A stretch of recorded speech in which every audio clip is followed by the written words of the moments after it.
сәлем достар. Мұнда тілін түсінбесең, даже толком сөйлеспейді, потому что қалай сөйлеседі? Если сен бірдеңе айтса, сен түсінбейсің. Сол үшін басқа елде тұру үшін тілін оқып бару керек. Мен де прям өте көп бәрін жақсы білемін деп айта алмаймын. Енді тырмысу керек. Енді тағдыр осы жаққа алып келгесін.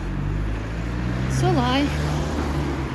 Ал тіл білгесін, сосын документті дұрыстау керек, сонда уже басқаша саған сенімен уже сөйлеседі. Бәрінен бұрын бірінші тіл түсіну керек оларды. Олар көбі ағылша білмейді, потому что миларында оларда, санасында біздің ел ең мықты, ең керемет ел.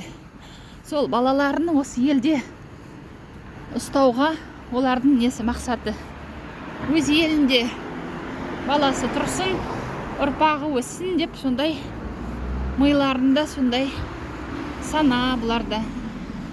Басқа елге барып жұмыс жасағандар, олар енді ақша жетпегенден барады. Ал ақшасы жетіп тұрып, үйі бар адамдар көп, особенно миллионерлер басқа елдерге көп бармайды. Сол үшін сіздер шетелді көрсеңдер, ойламаңдар, бұлар миллионер екен деп.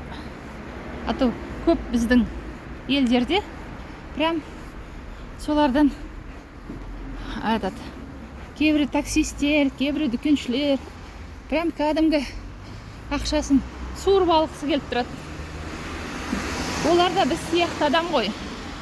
Ақша үшін басқа елге қаңғып барады жұмыс жасауға.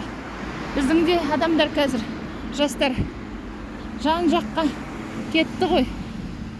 Әлемді аралап ақша табамыз. Елімізде ондай жағдай болмағасын.